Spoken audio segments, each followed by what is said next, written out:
오늘 읽은 말씀 중심에서 하나님 주체 신앙 이런 제목으로 하나님 말씀을 전하겠습니다. 가운데 글자는 많이 들어본 얘기죠. 김일성 주체 사상, 그래서 나오는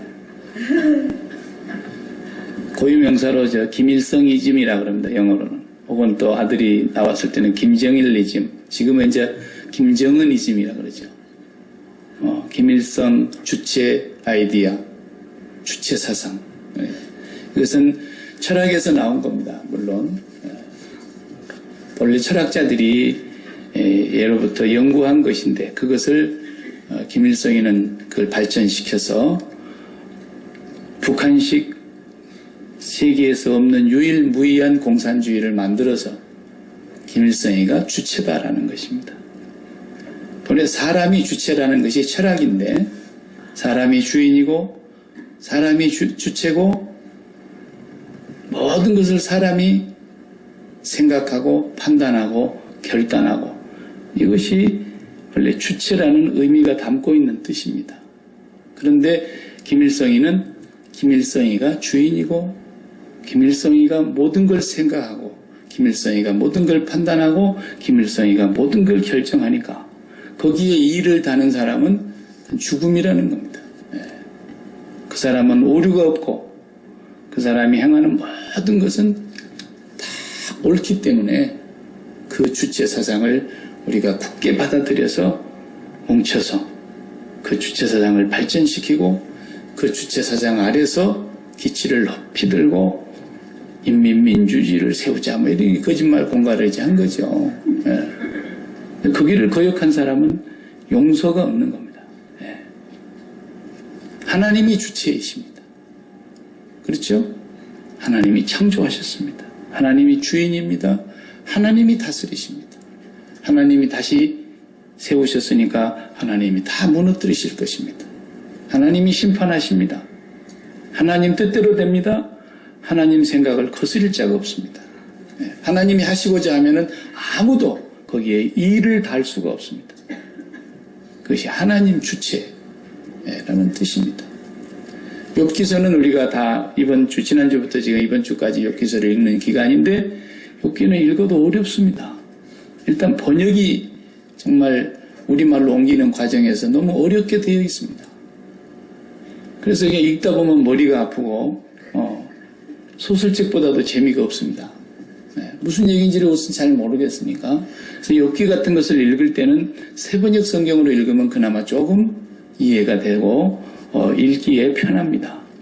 어린 아이들도 읽으면 이해가 되도록 번역이 되어 있기 때문에 세번역 성경으로 한 번씩 읽어보시면 훨씬 더 이해가 된다고 저는 생각합니다. 욥기에서를 우리가 많이 들었고 또 알고 있고 사람들이 욥기서에 대한 선입관념이 있습니다. 이건 신학자들이 잘못 세워놓은 것이라고 저는 생각합니다. 또 많은 주석가들이 그냥 앞선 사람들이 해놓은 걸 참고하면서 계속해서 쓴다고 해도 그 얘기가 그 얘기고 욥기서의 주제는 그냥 정말 인간이 이해할 수 없는 어떤 의인의 고난이다 이런 얘기에다가 초점을 두고 주석을 하고 해석을 해내려고 하는 그런 전이해가 사람들에게 이미 다 깔려 있습니다. 그러다 보니까 욥기서의 진짜 의미를 놓치게 되고 욥기서에서 엉뚱한 얘기를 하게 되는 겁니다. 욥기서는 의인의 고난 얘기가 물론 그 안에 있습니다. 욥이 고난당한 얘기가 있지요. 그러나 욥기는 그걸 주제로 한 내용이 아닙니다. 욥기서는 전에도 제가 성경 공부 시간에 얘기했지만 구약의 복음서와 같은 것이고 예수 그리스도의 십자가의 복음의 내용을 마치 아직 집이 완성되진 않았지만 완벽한 설계도면이 나온 것과 같은 구약의 설계도면과 같은 복음서입니다. 그래서 이 욥기서만큼 십자가의 복음의 진리와 의미를 깊이 담고 있는 것이 없어요. 굉장히 중요한 책입니다. 문학적인 표현으로 저자가 썼기 때문에 그렇지 이 내용은 그런 의미를 담고 있는 매우 중요한 문서입니다. 그래서 의인의 고난이라고 하는 건 물론 있지만 그것은 욥기서 전체의 조그마한 한 파트에 불과한 내용입니다. 역사적인 사실로 팩트이니까. 그러나 더 중요한 것은 욥기서 42장 전체를 통해서 말씀하시려고 하는 것을 그냥 두 글자로 줄여라. 그러면 정확한 건 하나님 주체입니다. 하나님 주체. 욥기서의 주제가 그것입니다. 그래서 욥이 처음에는 재산 잃고 자식 잃고 자기 몸에 병든 것이 힘들었던 사실이지만 그보다도 욥을 더 힘들게 하는 것이 있었습니다. 차라리 그냥 죽어버렸으면 좋을 텐데 고통을 더 이상 느끼지 않으니까. 근데 살려두시고 그 환난과 그 역경을 지금 견디어 가는데 욥에게 제일 속이 터지는 것은 내가 왜 이런 일을 내가 당해야 되느냐를 모르기 때문인 것입니다. 우리가 그 내용을 다 읽어서 아시다시피 하루아침에 재산이 다 날아가 10남매가 제일 맏아들 집에서 잔치를 하느라고 함께 모여서 식사를 하는데 그냥 허리케인 같은 태풍이 와서 집이 무너지면서 폭삭 주저앉으니까 10명의 자녀가 다 압사당해서 죽었습니다. 그리고 욥은 나중에 결국 자기의 몸에는 도저히 사람이 능력으로는 벗어날 수 없는 무거운 병으로 기와 자국을 갖다가 자기 몸을 가려운 데를 득득 긁고 있는데 그게 뭐 사람의 몰골이 아니니까 그 소식을 들은 3명의 친구가 왔다 이거예요. 와서 보는데 멀리서부터 이렇게 쳐다보니까 욥이 땅바닥에서 재를 뒤집어 쓰고 옷을 찢고 앉아있는 그 모습을 보니까 욥의 형상이 아니에요. 그래서 친구들이 할 말을 잃고 소리 높여 부르짖고 자기들도 옷을 찢고 자기들도 먼지를 머리에 뿌리면서 하나님 앞에서 같이 부르짖어 울었다 그랬어요. 일주일 동안. 그리고 일주일이 지나자 욥이 처음으로 입을 열어 말을 하는 욥의 말이 뭐라 그랬어요? 자기 생일을 저주하는 겁니다. 하나님을 원망하지 않고 주신 자도 하나님이시고 도로 취하여 가져가신 분도 하나님이시니까 여호와의 이름이 찬양을 받으실지니이다. 이렇게 말합니다. 그러니까 욥이 자기 생일을 저주하면서 내가 태어난 날 내가 죽어서 태어났더라면 내가 태어난 날 해가 깜깜하고 별이 비치지 않고 나는 죽어서 태어났더라면 좋았을 것을 살아서 태어나서 이 모양을 이 기역경을 겪는 것에 대해서 너무너무 힘들고 어려우니까 자기가 죽을 수도 없고 그러나 죽는 것이 더 좋겠다는 그런 탄식을 합니다. 그러고 나자 이제 세 친구가 입을 열어서 욥과 함께 변론이 시작돼서 담화가 기록되어 있습니다. 그게 욥기서입니다. 욥의 말이 끝나자마자 대만 사람 엘리바스부터 시작해서 세 사람의 친구가 차례대로 욥하고 변론을 합니다. 이 문제를 놓고 네가 왜 이렇게 됐냐? 근데 결론은 뭡니까? 세 사람의 친구의 말은 똑같은 말을 하는 겁니다. 세 사람이 다. 얼마나 독한 말을 하는지 그 내용을 요약해보면 이런 뜻입니다. 하나님은 공의로우시고 공평과 정의를 행하시는 분이다.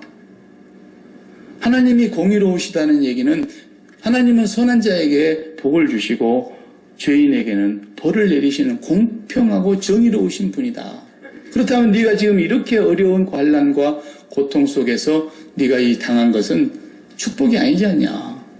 저주받은 것이다. 심판을 받은 것이다. 벌받은 것이다. 그렇다면 너에게 뭔가 죄가 있기 때문에 공평하신 하나님이 이렇게 하시지 않았겠냐. 이것이 첫 번째 친구 엘리바스의 논리입니다. 그러니 하나님이 너를 지금 징계하신다는 걸 네가 깨닫고 네가 그 죄를 회개하고 하나님께로 돌이키면 하나님께서는 매를 때리셨다가도 싸매시고 하나님은 치셨다가도 다시 고치시는 분이시니까 네가 회개해라. 이런 얘기. 여러분, 사람이 이런 일을 당했을 때에는 별로 평소에 친하지 않은 사람은 그 집에 가면 안 됩니다. 그렇잖아요? 네. 더더군다나 사이 나쁜 사람은 아무리 그런 날도 가면 안 됩니다. 평소에 화해하고 갔어야지. 얼마나 그 사람이 들어오는 것 자체가 곤욕이고 모욕스럽고 마치 나를 조롱하고 비웃는 듯이 들린단 말이에요. 근데 친구들이 와서 한다는 말이 쉽게 말하면 네 죄 때문 아니야. 하나님이 공평하신 분인데, 하나님 의로우신 분인데.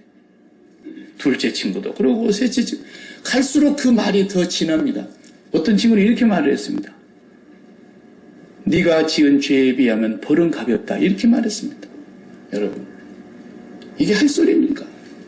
세 친구가 자기들의 신앙과 자기들의 신학과 자기들의 논리를 가지고 욥을 괴롭히기 시작하는데 말이죠. 욥이 그때마다 절대로 물러서지 않고 한마디씩 했습니다. 그것이 31장까지 계속됩니다. 네. 나중에 하나님께서요, 마지막 장에 가서 그러잖아요. 욥의 세 친구는 하나님이 정말 죽이시려고 했어요. 세 친구를 크게 벌을 내리시려고 그랬어요. 그러나 네가 욥에게 가서 빌고 욥이 너를 위해서 나에게 번제를 드리도록 해라. 욥이 하나님께 번제 제사를 드리고 그 친구들도 하나님께 용서를 받습니다. 여러분, 이 욥기를 우리가 잘못 읽으면은 내 시작은 미약하였으나 내 나중은 힘이 창대하리라. 그런 구절 하나 빼갖고 나무짝에다 써가지고 식당에다 걸어놓고 개업하는 데 가서 뭐 축하한다고 그러면. 여러분 옛날 식당에서 그런 거 해보셨죠? 목사들이 그런 거 갖다 걸어주고 안 그럽니까? 그런 짓거리를 하고 있는 거예요. 그게 누구 소린데? 하나님이 그딴 얘기를 한 사람을 죽여버리려 했다니까요. 그래도 인간들은 얼마나 그 마음속에 욕심이 가득 차 있는지 성경 구절도 항상 아전인수격으로 제 논의 물대기예요. 내 마음속에 그냥 간절히 품고 있는 소원에 맞는 말씀이 있으면 할렐루야 아멘 그러고, 예.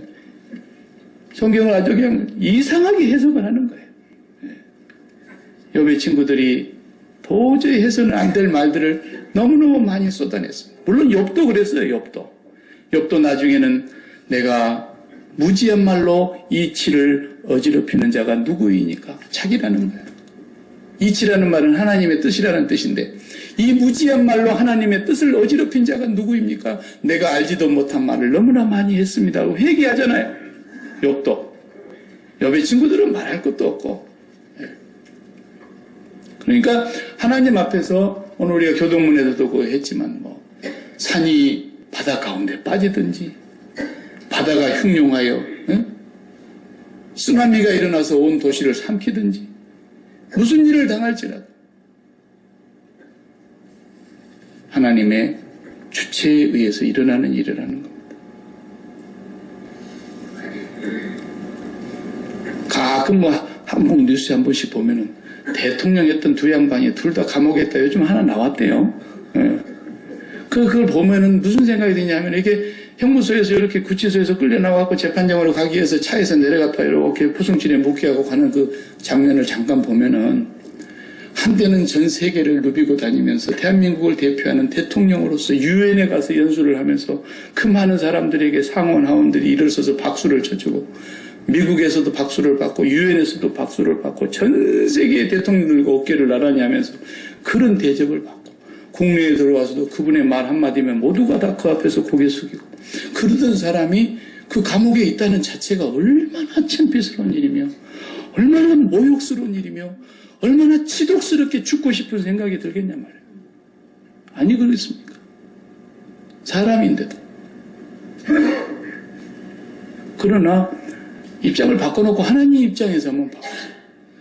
우리를 말씀으로 지으시고 그분이 지으신 바 되지 아니하고는 지은 바 된 것이 없는 하나님의 독생자 예수 그리스도 창조주께서 이 땅에 사람으로 오셔가지고 우리들한테 뺨 맞고 욕 먹고 뭐 눈을 가려놓고 갈대로 머리를 치고 희롱하고 침 뱉고 뺨 때리고 채찍으로 치고 십자가에다가 발가벗겨서 못 박아 걸어놓고 네가 하나님이 한번 뛰어내려와 봐라고 이렇게 조롱을 하고 힐난하며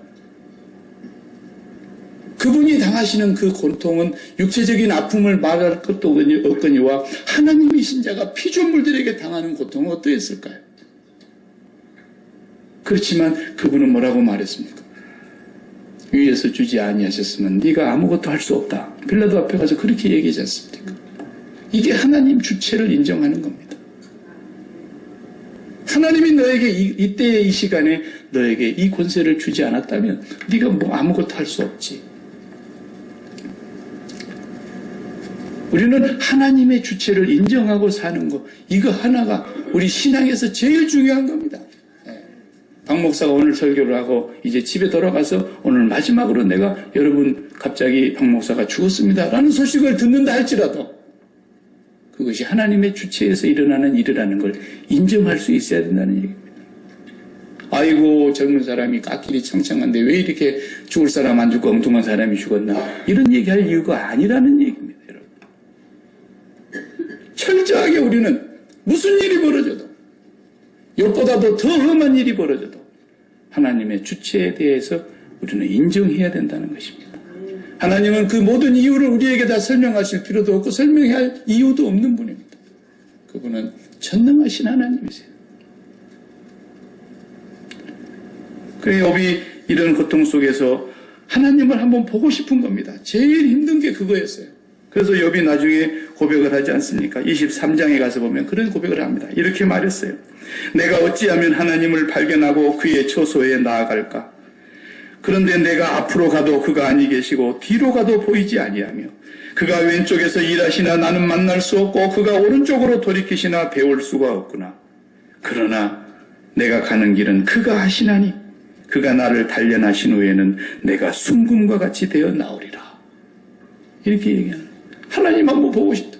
내가 왜 이런 고난, 나보다도 더 나쁜 사람이 많고 나보다도 벌을 받아야 된다면 더 벌 받아야 할 사람이 많은데 나도 죄가 없다는 얘기는 아니지만 나는 날마다 하나님 앞에서 하나님을 의식하면서 살았다 이거예요. 우리 자식들이 잔치를 하는 날도 혹시 잘못된 생각이나 잘못된 일들을 마음에 품었거나 잘못된 행실을 했을까 봐서 잔치가 끝나고 나면 집으로 모이라 그래가지고 자식들 이름으로 다 번제를 하나님 앞에 드리면서 죄를 회개하고 그렇게 살았고, 사탄 앞에서도 하나님은 인정했습니다. 네가 욥을 주위에서 살펴봤냐? 그 사람보다 순전하고 정직하며 악에서 떠나서 나를 경외하는 자가 일찍이 없었다. 하나님이 인정했대. 욥도 역시나 내가 이렇게 벌을 받아야 한다면 세상에 살아남을 사람이 몇 명이나 있겠는가? 왜 악한 사람들은 벌을 받지 않는데 내가 이런 벌을 받아야 된단 말인가라는 생각 때문에 고통스러움 속에서도 하나님 한번 만나서 내가 이걸 물어보고 싶다라는 거예요. 앞으로 가도 하나님이 안 보이고 뒤로 가도 안 보이고 내 왼쪽 오른쪽에서 하나님 오늘도 분명히 살아서 계시는 건 분명한데 배울 수가 없구나 탄식하면서, 그러나 나의 가는 길을 그분은 아시기 때문에 그분이 나를 단련시킨 후에 내가 정금 순금과 같이 나올 것이라는 그런 고백을 하고 있는 거예요. 여러분, 우리가 살면서 욥과 같은 고난은 당하지 않았을지라도 그 중에는 당해보지 않은 사람은 알 수 없는 그런 고난과 환난과 역경을 만난 분들이 우리 중에도 있습니다. 그때 우리는 어떤 생각을 해야 되고 어떤 자세를 가져야 되느냐 하는 겁니다. 우리 사람은 이제 오늘 욥기를 제가 한 번 다루고 그냥 넘어가게 되기 때문에 너무나 방대한 것을 짧은 시간에 다 말할 수는 없지만 욥기서의 32장까지 그렇게 대화가 끝나고 나중에 37장까지는 엘리후라는 사람이 나옵니다. 이 사람은 젊은 사람인데 그 대화하는 가운데 자기는 한마디도 않고 듣고만 있었습니다. 3명의 친구가 욥과 변론하는 가운데서 듣고만 있었고 나이가 어리니까 어른들 하는 말씀에 끼어들진 않았습니다. 그런데 자기가 듣고 있노라니 너무너무 말도 안 되는 소리를 하고 있는 것을 보니까 속에서 그냥 불이 났습니다. 그래서 엘리후가 말을 열기 시작했습니다. 어르신들, 지금부터는 제가 한 말을 좀 들으십시오.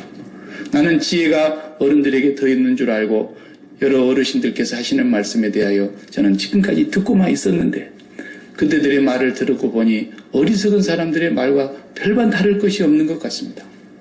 이제부터는 제 말을 들으십시오. 그러면서 쫙 37장까지 엘리후가 말을 하는데 하나님께서는 엘리후에 대해서는 한마디도 말씀 안 하십니다. 엘리후의 말이 틀리진 않았던 거죠. 그리고 38장에서 비로소 하나님이 나타나십니다.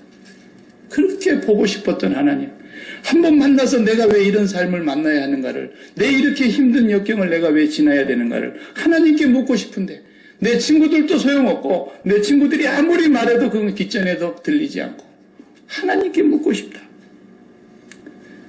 나는 지금까지 그 하나님을 분명히 살아계심을 믿고 매일매일 그분의 목전에서 내가 살았던 것은 분명한데 나는 이제 그분을 진짜 만나서 그분에게 듣고 싶다. 그래야 이게 풀리겠다는 거예요. 그런데 하나님이 쫙 나타나셨어요. 나타나셔가지고 여봐 사실은 말이야 어느 날 사탄놈이 와가지고 네가 갖고 있는 신앙이 가짜 아니냐고 내가 너를 울타리로 쳐서 보호해주고 그렇게 복을 많이 주고 네 자식들 다 잘되게 해주고 그러니까 하나님을 잘 섬기는 것이겠지. 하나님이 한번 재산을 뺏어보시고 건강도 뺏어보시고 자식들한테 그냥 화가 미치게 한번 해보세요. 욥이 그래도 진짜 하나님 진짜로 경외하는가. 그렇게 사탄놈이 와서 나를 충동질을 해서 내가 너를 진짜 신앙이 갖고 있다는 걸 알기 때문에 너를 사탄에게 잠시 내가 내어줬던 거야. 뭐 이렇게 얘기를 할 줄 알았지. 그 말도 안 하세요. 하나님은 그런 동의를 구하는 분이 아니에요. 우리한테. 박 목사야 내가 너를 이제 오늘 밤에 데리고 가야 되겠는데 너는 어떻게 생각하냐. 이런 분입니까? 그렇지 않습니다. 우리는 하나님 주체 신앙을 철저하게 믿어야 합니다. 네. 하나님 갑자기 나타나셔서 한다는 말이 우리가 38장에서부터 읽어보면은 거기서부터는 좀 얘기가 이해가 되는 말들이 많아요. 쉬운 말로 많이 나와 있어요. 뭐 우리가 오늘 아직 여러분 거기까지 안 읽었지만 이번 주 다 읽으실 거예요. 오늘 우리가 41장만 읽었습니다만은 하나님께서 뭐 별 말씀을 다 하십니다. 하여튼 마치 말이요. 나는 이거 할 줄 아는데 너 할 줄 아냐? 나는 이거 왜 그러는지 아는데 너는 아냐? 완전히 무슨 기죽이려고 하시는 말씀인 것처럼 말이에요. 너는 비가 어떻게 만들어진지 아냐? 너는 하늘에서 우박이 어떻게 내리는지 아냐? 너는 하늘에서 눈이 어떻게 만들어져 갖고 어떻게 내려오는지 아냐? 하늘의 별들을 내가 어떻게 매달아 놨는지 너 아냐? 뭐 이런 말도 안 되는 것 같은 말씀만 막 해야 되니까 사람이 이거 기가 줄려가지고 말이에요. 욥이 할 수 있는 말은 뭐예요? 몰라요. 나 모르겠는데요. 모르겠습니다. 모른다니까요. 그 말밖에 안 말해요. 계속 묻는 질문이 그래요. 오늘 읽은 얘기 41장도 그랬잖아요. 네가 낚시로 리워 야단을 끌어낼 수 있겠니? 리워 야단이 이게 뭐냐? 리워 야단이 뭔지를 아는 사람이 없지만 그래도 많은 연구하시는 분들은 이것이 악어다, 악어. 악어와 같은 그런 생물로 볼 수 있다. 이렇게 이제 얘기를 하는 거예요. 그러면 네가 악어를 낚시로 깨낼 수 있겠냐? 이렇게 묻는 거죠, 하나님. 그 다음에 2절에 말했어요. 밧줄로 그 코를 깰 수 있겠냐? 갈고리로 그 아가미를 깰 수 있겠냐? 요즘 같으면요, 뭐 악어로 가방도 만들고 백도 만들고 그러니까 악어 잡기 말도 안 총으로 땅 쏴버리면 그냥 요 뭐 잡는 거 아니겠습니까? 그리고 밀림에 사는 사람들이 여럿이 모여갖고 악어 한 마리를 잡는 걸 내가 봤는데 막 악어를 뒤에 가서 등에 올라타가지고 탁 입을 묶어버리니까 머리요. 예, 잡히긴 잡히더라고요. 그 시절 얘기입니다. 그 옛날의 시절. 구약시대 그 옛날의 시절에 이 악어를 어떻게 잡겠어요? 악어를 만진다고 콧등에다 이렇게 손을 한번 네가 얹을 수 있겠냐? 그러잖아요, 하나님. 입을 쩍 벌렸다가 아무는 순간에 그냥 팔 하나가 뚝 떨어져 나갈 텐데, 예. 플로리다 마이애미 쪽에서는 그냥 악어가 해마다 수천 마리가 그냥 땅으로 기어 올라온다 그러잖아요. 예. 작년에도 어떤 여성이 그리 그냥 트레일러 걷다가 남편이랑 같이 걷다가 뒤따라오다가 안 보여서 한참 가다가 보니까 부인이 안 보여서 아무리 찾아도 없더라잖아요. 악어가 먹어버렸어요. 예. 그런 일들이 많이 벌어진답니다, 플로리다에서는. 지금도 악어는 무섭습니다, 여러분. 예. 그러니까 하나님께서 이렇게 말도 안 되는 것 같은 막 질문을 해야 되니까 욥이 그냥 입이 100개라도 할 말이 없네. 내가 이 모든 걸 다 만들었고 내가 모든 이것을 다 다스리고 내가 이것들을 다 관리하고 있다. 너 타조가 어떻게 알라갖고 부화하는 거 아냐? 뭐 그러잖아요. 타조는 어떻게 해요? 그냥 모래에다 알뚝 놔놓고 그냥 사라져버려요. 키우는 것도 아니고 품고 있는 것도 아니고 그럼 그냥 그 다 와가지고 막 파먹어버리고 어쩌다가 몇 마리 살아남는데 모래에 뜨거운 열기에 의해서 부화가 돼갖고 그냥 스스로 기어나오는 거예요. 너는 말이 그렇게 무서운 전쟁터에서 활과 총알이 날아오는데도 말이 뒤로 물러서지 않고 앞으로 직주하는 것이 왜 그러는지 아느냐? 몰라요. 안 그렇습니까? 사람은 다 도망가는데 살자고 피하고 숨고 엎드리고 근데 말이 숨는 거 봤습니까? 말이 고개를 숙이는 걸 봤습니까? 너 왜 그러는 거 아니야? 하나님이 수도 없는 질문을 해대시는 거예요. 그 뭐냐면 쉽게 말하면 하나님 내가 그렇게 만든 거야. 타조는 타조대로 그렇게 성격을 만들었고 말은 말대로 그렇게 성격을 만들었고 염소가 너 언제 새끼 배갖고 어떻게 나는지 아느냐? 사슴이 언제 새끼 배갖고 어떻게 내는지 아느냐? 다 물어보시. 하나님이 다 그렇게 정하셨다는 거예요. 그런데 모든 피조물들은 하나님의 그 주체적인 생각과 하나님이 처음 본래 지으신 대로 다 움직인다는 거예요. 그렇죠? 호랭이가 담배 피는 거 봤습니까? 절대로 그것은 우리가 지어낸 얘기지. 호랭이는 호랭이로 사는 겁니다. 고양이는 고양이로 살고 원숭이는 원숭이대로 살고 오리는 오리대로 살고 다 하나님이 정한 대로 만들어졌고 하나님의 계획하신 그 프로그램대로 움직인다라는 거예요. 근데 딱 하나 하나님의 형상대로 지음받은 인간은 하나님께서 생각할 수 있는 그런 기능을 주셨습니다. 하나님의 형상을 닮았습니다. 판단할 수 있는 것도 주셨고 행동으로 옮길 수 있는 의지도 주셨고 마음으로 느낄 수 있는 감정도 주셨고 하나님과 유일하게 통할 수 있는 관계를 맺고 살아갈 수 있는 그런 존재로 지었는데 이 인간은 에덴 동산에서 하나님을 거역하고 자기가 주체를 가지려고 선악과를 따먹었다라는 것입니다. 네가 따먹으면 네 눈이 밝아진다. 그래서 네는 선악을 분별하게 되고 네가 생각하고 네가 판단하고 네가 행동하면서 네가 하나님처럼 되고 너는 죽지도 않아. 라는 그 거짓의 아비 마귀에게 속아서 인간이 그때부터서 자기가 주체가 되고 동산 중앙을 자기가 범했다라는 거예요. 중앙을. 자기가 변두리에 있어야 되는데 비행장으로 말하자면 관제탑을 점령한 거예요. 관제탑을 테러범들이 관제탑에서 모든 공중에 뜨고 내려오는 비행기를 다 컨트롤 해서 순서대로 이륙하고 순서대로 착륙하고 모든 것이 관제탑에서 중앙에서 이루어지는 거 아닙니까? 공항에 가보면. 근데 우리 인간이 바로 그 동산 중앙을 점령하고 자기가 하나님처럼 되려고 그리고 자기가 생각하는 거예요.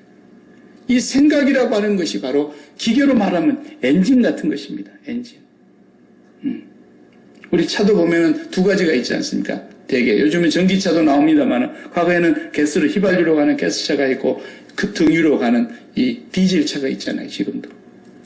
휘발유는 워낙 인화성이 높은 거니까 불꽃만 튀면 뻥 하고 붙습니다.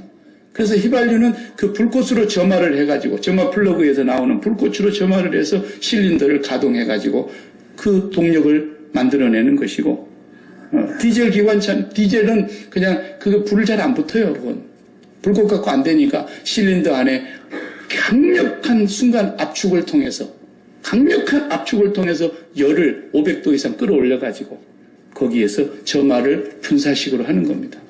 그 뜨거운 열기에 디젤 연료를 분사시키면 불이 붙어서 거기에 실린더가 작동하고 거기서 동력이 발생해서 자동차도 굴러가고 기차도 굴러가고 마치 그런 것처럼 우리의 생각이라고 하는 것은 어떤 압력을 받으면 그때부터서 작동을 하기 시작하는 겁니다. 욥은 분명히 하나님이 살아계신다는 거 알았어요. 그리고 그분이 주셨고 그분이 가져갔고 그분이 창조주라는 거 인정했어요. 그렇지만 자기의 삶에 너무나 큰 압박이 들어오니까 자기의 형편이 너무너무 자기를 누르고 짓누르고 압력이 세게 가해져 오니까 자기 속에서 생각이라는 게 이제 폭발하기 시작한 거예요. 그래서 하나님 앞에 말도 안 되는 무지한 말로 하나님의 뜻을 알지도 못하면서 많은 말을 내뱉었다. 그래서 38장에 하나님이 첫 번째로 등장하셔서 하는 말씀이 딱 그 말씀인 거예요. 38장 1절에 그때 여호와께서 폭풍우 가운데서 욥에게 말씀하여 이르시되 무지한 말로 생각을 어둡게 하는 자가 누구냐? 무지한 말로 이 생각을 어둡게 하는 자가 너가 아니냐? 그래서 42장에 욥이 가서도 또 고백합니다. 3절에 무지한 말로 이치를 가리우는 자가 누구니까? 나는 깨닫지도 못한 일을 말하였고 스스로 알 수도 없고 헤아리기도 어려운 일을 말하였나이다. 쓸데없는 말 많이 했다고 욥이 스스로 회개하고 고백합니다. 이제 4절에 고백합니다. 42장 4절에 보면 하나님 내가 말하겠습니다. 주는 들으시고 내가 주께 묻겠사오니 주여 내게 알게 하옵소서. 이제는 좀 알게 해 주십시오. 그렇기 때문에 욥기서에서 우리에게 가르쳐 주려고 하는 건 하나님의 절대 주권, 절대 주체, 하나님의 주체에 의해서 풀 한 포기도, 공중에 나는 새도, 핫사리온에 팔리는 참새도, 죽는 것까지도, 머리털 하나 희고 검게 하는 것도, 우리의 생명을 누리는 것도, 모든 것이 하나님의 손에서, 하나님의 주체에 의해서 다스려지고 움직여지는데, 모든 동물의 세계, 식물의 세계는 하나님의 주체가 절대로 거스려지지 않습니다. 호랑이가 갑자기 나 호랑이로 안 살래요. 그리고 달려드는 거 봤습니까? 원숭이가 아무리 지가 사람하고 같이 있다고 옷 입혀놨다고 나도 이제 넥타이 맸으니까 사람으로 살래요. 그런 원숭이 있습니까? 저보고 아파트 한번 지어보라 그러죠. 저보고 그러면 한번 개발해보라 그러죠. 원숭이가 개발할 수 있습니까? 그 모든 동물은 하나님이 주체에 의해서 지어진 대로 살아가는 겁니다. 이 꽃도 하나님의 지어진 대로 살아가는 겁니다. 다음 날에는 이것이 다른 것으로 피고 싶다고 장미꽃으로 둔갑할 수 없는 겁니다. 그러나 사람만큼은, 선악과를 먹은 이 사람만큼은 생각이 가동하기 시작하면서 이제 하나님의 그 뜻과 하나님의 이치와 충돌하기 시작하는 것입니다. 내가 내 자식을 내 자식인 줄 알고 내 자식의 프로그램을 내가 짜는 겁니다. 6살에는 어느 유치원을 가고, 그 다음에 초등학교는 어디를 보내고, 중학교는 어디를 보내서, 대학교는 또 명문 어디 대학을 집어넣고, 그 다음에 직장은 어느 정도 들어가서 누구와 결혼을 하고, 그리고 또 자식을 낳고 나면 그 손자는 또 내가 키우는데 어떻게 키우고, 인간이 전부 프로그램 하는 거예요. 그래서 그 뜻대로 안 되면 하나님 앞에 항의하기도 하고, 하나님 앞에 달래서 도와달라고 살짝 뇌물 갖고 왔고 헌금 봉투에 담아와갖고 하나님 어떻게 좀 하면 안 되겠습니까? 이러고 무슨 우상을, 신을 달래듯이 하려고 그러고, 전부가 신앙이 그렇게 변질되어 가고 있다는 것입니다. 하나님의 뜻을 우리는 거스릴 수가 없습니다. 그래서 욥기서에서 말해주는 건 뭡니까? 욥은 읽어보시면 아시겠지만 이제 내가 육체를 벗고 하나님을 배우고 싶다는 거예요. 하나님을 만나고 싶다는 거예요. 다시 말하면 이 세상은, 욥에게 있어서 이 세계관은 뭐냐? 이 세상은 우리가 마음으로부터서 떠나야 되는 것이고, 언젠가는 육체도 떠나겠지만 이 세상은 출세상해야 되는 곳이지, 이 세상 안에서는 우리가 마음을 붙이고 살 만한 생명거리가 없다는 겁니다. 참 기쁨거리, 참 행복거리, 참 영생의 재료가 이 땅에는 없다라는 것입니다. 이 세상은 출애굽해야 하는 것처럼 출세상해야 되는 곳이라는 겁니다. 그 어떤 곳에서도 기쁨이 있는 곳이 없는데, 마귀는 하나님 없어도 돈이 있으면 충분히 기쁠 수 있어. 하나님 없어도 네가 권력과 명예나 부를 가져봐. 충분히 행복할 수 있고, 하나님 없어도 네가 건강하게 장수하고 오래 살아봐. 거기 인생이 얼마나 재밌는지 몰라. 하나님이 없어도 너는 충분해. 이렇게 마귀가 거짓의 아비는 끝까지 우리를 속이면서 이 세상이라고 하는 테두리 속에 우리의 마음을 가두어 놓았다라는 것을 인간들이 모른다라는 것입니다. 근데 욥은 그걸 알았습니다. 나는 이 육체를 벗고 여호와 하나님을 배우리라. 그 하나님을 만나야 되겠다라는 것입니다. 거기서 해답이 다 풀린다라는 것입니다. 그러니까 성경에 보면은 아무리 세상에서 내가 이 소원 이루면 만족하겠다, 이 소원 이루면 행복하겠다, 내가 이것만 달성하면 나는 더 이상 바랄 것이 없겠다, 그런 것을 다 찾아봐도 심리학자들이 조사해 보니까 가지고 난 뒤에, 이루고 난 뒤에, 성취하고 올라간 뒤에 3개월을 넘어가지 않더라는 거예요. 그 기쁨이. 모르죠. 이제 결혼한 사람들은 어쩌는지 모르겠지만 그 기쁨은 영원한 것이 아니다라는 거예요. 그래서 하나님께서는 너희가 오늘 이 마귀에게 속아서 이 땅에 뭐가 기쁨이 있는 줄 알지만 거기서는 없어. 그러므로 너희가 땅에서 다시 살리심을 받았다면, 너희가 땅에 대해서 죽었고 다시 살리심을 받았다면, 너희가 번어게인 되고 다시 그리스도인으로 살았다면 위의 것을 찾으라. 거기에는 하나님 안에 너희의 생명이 감추어져 있는데 그 생명이 우리가 살아야 될 이유고 그 생명이 우리를 오늘도 살게 하는 능력이고 그 생명이 오늘도 내가 살아야 될 이유와 목적이 되기 때문에 거기서 너희들이 생명을 찾아야 된다. 그러려면 너희가 이 육체를 빠져나와야 되는데 육체는 하나님이 빠져나가는 날은 하나님이 정하셔놓은 것이고 우리가 이 땅에 살면서 마음이 떠나야 되는데 마음이 출애굽하지 않으면 마음이 출세상하지 않으면 하나님을 배울 수가 없는데 욥을 통해서 보여주고 있는 겁니다. 욥에게서 다 발가벗겨봤습니다. 비록 그게 마귀의 충동질이었지만은 마귀가 하는 말대로 한번 해봐라. 욥에게서 자식을 다 벗겨봤고 욥에게서 자식의 재산을 다 벗겨봤고 욥에게서 자신의 건강도 다 벗겨봤고 동방에서 제일 가는 부자의 영광과 최고의 의인이라고 하는 자존심을 다 땅바닥에 떨어지게 만들었고 친구들이 와서 자기들을 만신창이가 되게 욥을 짓밟았고 자기 와이프마저도 당신이 이러고도 무슨 순전한 신앙을 지킨다 그러느냐 여호와를 저주하고 차라리 죽으시오. 그리고 부인도 떠났다 이거예요.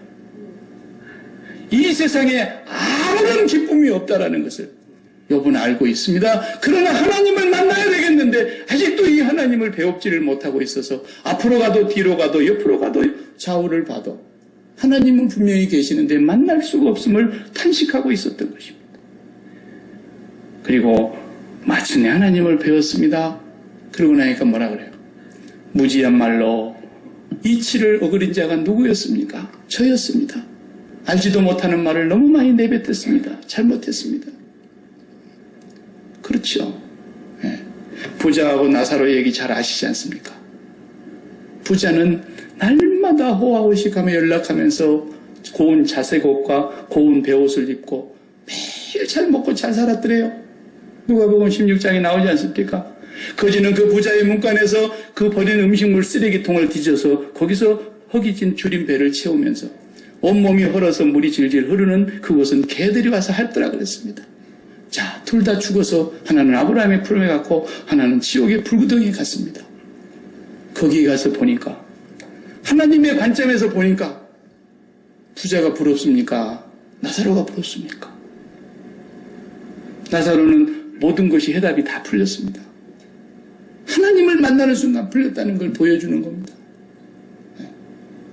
더 극단적으로 봐서 스데반 집사님은 정말 믿음과 지혜와 성령이 충만해서 7 집사 중에 한 사람으로 선택을 받고 초대교회의 일꾼으로 살면서 복음을 전하다가 예수 그리스도의 십자가 복음 전하다가 그냥 자기 동료 유대인들에게 돌멩이에 맞아서 피투성이가 돼서 죽는 겁니다.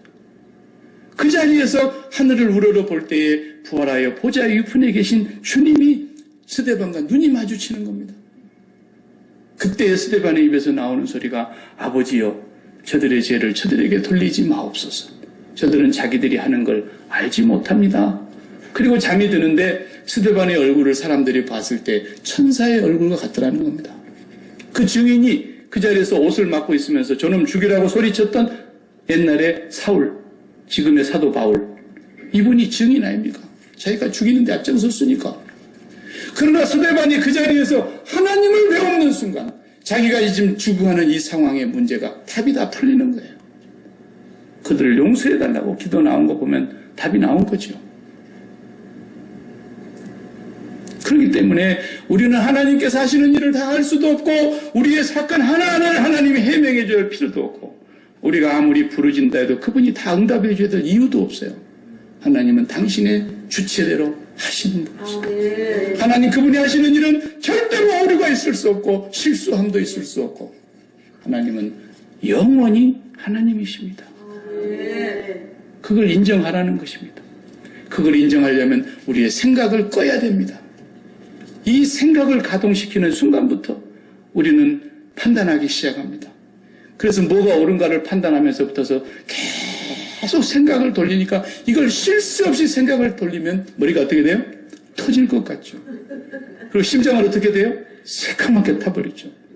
엔진도 쉬지 않고 돌리면 거의 불나버리지 않습니까? 우리의 삶은 우리가 생각하기 시작하면서부터서 문제가 복잡해지는 겁니다. 그래서 오늘 시편 46편에 너희는 가만히 있어 내가 하나님임을 알지어다. 너희는 오늘날 가만히 있어 여호와께서 너희 가운데 행하시는 구원을 보라. 너희가 보는 바로의 군대는 다시 다시 보지 않을 것이다.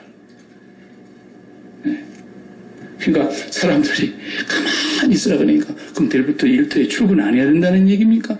이게 또 나한테 묻는 사람이 꼭 두 사람이 있어요. 어찌하면 좋겠어요.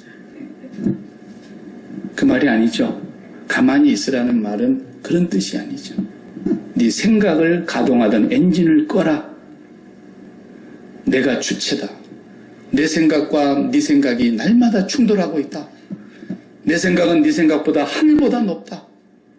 내 길이 너의 길보다 하늘보다 높다. 네 생각의 엔진을 꺼라. 그런 뜻입니다. 그리고 그 마음의 엔진을 어디로 불을 살리라는 거예요. 네 마음을 다하고 네 목숨을 다하고 힘을 다하여 네가 하나님을 사랑하는데 네 마음을 쓰라 이겁니다. 거기다 네 마음을 한번 써봤느냐?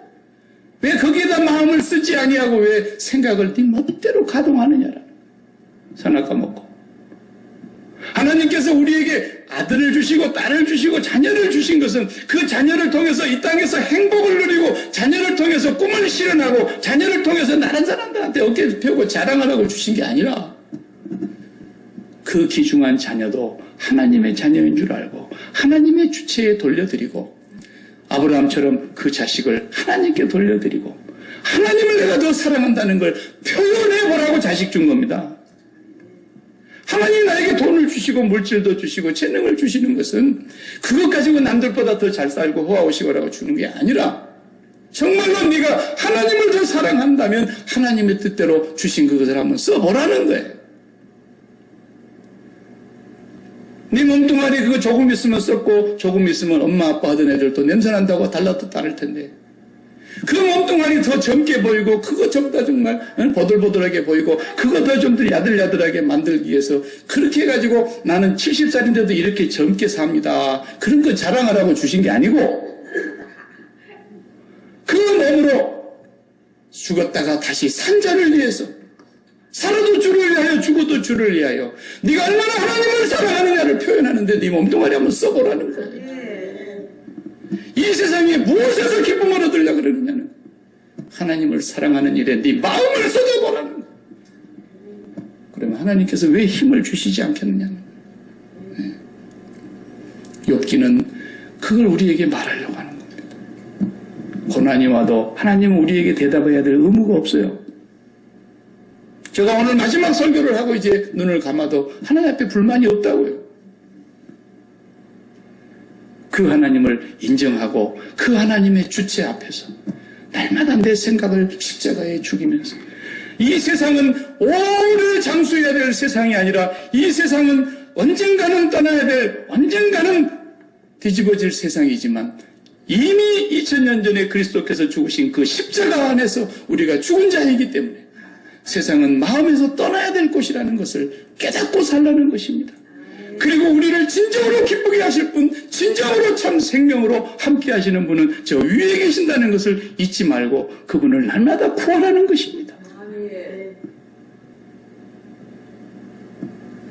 욥기는 우리에게 계속해서 묻는 겁니다. 오늘도 너의 주체는 누구냐? 기도하십시다. 하나님 감사합니다.